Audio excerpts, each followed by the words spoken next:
गाडी उतार कता हिँड्यो मेरो घरको बाटो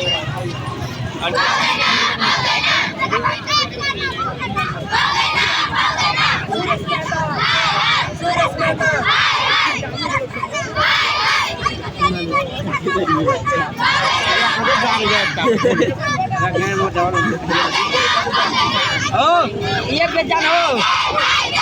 नेता हाम्रो न्याय दे सुरेश मेहता हामीले मन गर्न पाउँदैन हामीहरूलाई हाम्रो न्याय दे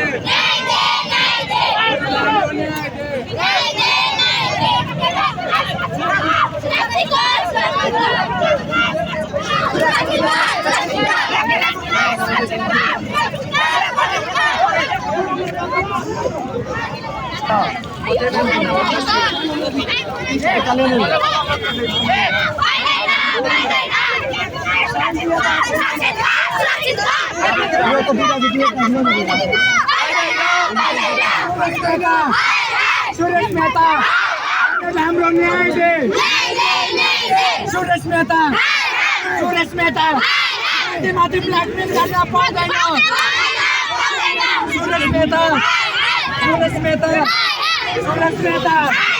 सुरेश मेहता हामीहरूलाई हाम्रो न्याय दे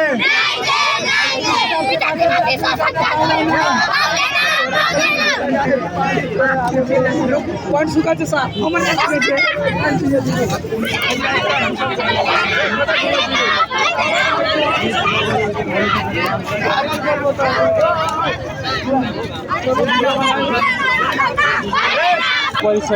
सहित यो आन्दोलन के हो र किन गरिएको किन भन्नाले यो बहिनीमाथि आज शोषण भएको छ सरले जतापाईलाई टच गर्छ ब्ल्याकमेल गर्छ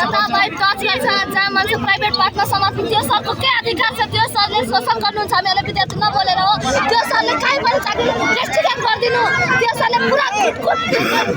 लेकिन आज यसको माथि मेरो नाम कविता कुमारी हो म बस्न पर्छु राजाजी मावि सरको नाम के हो सुरेश मेहता हो के भयो भन्नु त मेरो माथि चाहिँ भएको छ मेरो दिदी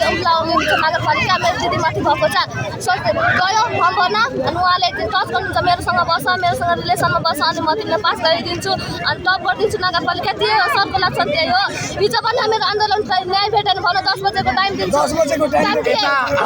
हामीहरूको आन्दोलन उठाउनुको मुख्य कारण के छ सरलाई पक्राउ गरेर कानुन बमोजिमलाई सजाय दियो लेकिन आज यसको माथि भएको छ भोलि तपाईहरुको छोरी माथि हुन्छ तपाईहरुको श्रीमती माथि हुन्छ लेकिन त्यस्तो सर त्यो स्कुलमा छ अब त्यो भविष्य कस्तो छ त्यो स्कुलको आज यसको माथि छ भोलि त्यसको माथि हुन्छ अब त्यस्तो गरिरहेछ नि त्यही भएर हामीहरू यो आन्दोलनमा उत्रेको छ किन पनि हामीहरूलाई हाम्रो न्याय दियो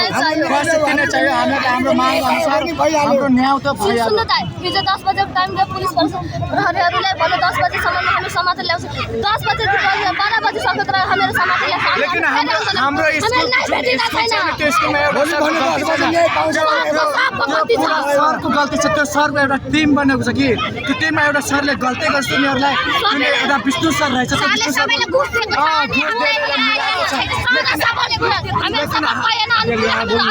सरबाट त्यसो भन्छ कि हामीसँग बसे पनि पास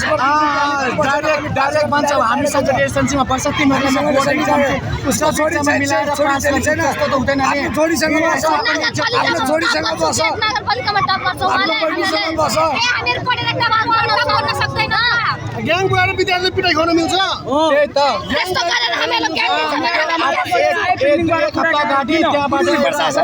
विद्यार्थीमाथि कुटपिट पनि भएको छ त्यहाँबाट ग्याङ बोलाएर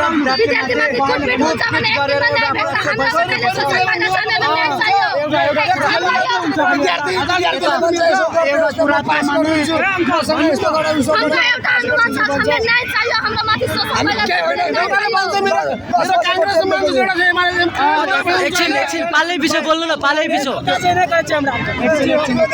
त्यहाँ स्कुल छ नि राजा स्कुल त्यहाँ माने कसैको फुवा छ कसैको फ्यामिली छ खालि फ्यामिली नै टिचर छ खालि नेता मात्र छ अरू कुनै टिचर छैन किन अरू कुनै मान्छे त्यहाँ पास गरेको छैन त्यो स्कुलमा जान खालि आफ्नो रिलेसनसिपको मात्र यो 2 दिन भएको छ जम्मा भोलि एउटा आन्दोलन भयो हिजो एउटा भयो जनताको त्यहाँदेखि हामीहरू भनिरहेको छौँ लेकिन यस्तो दमन गर्ने त पाउँदैन नि कसैमाथि कसैको पनि इज्जत रहेछ नि चेलीबेटीमाथि शोषण गर्छ न्याय चाहियो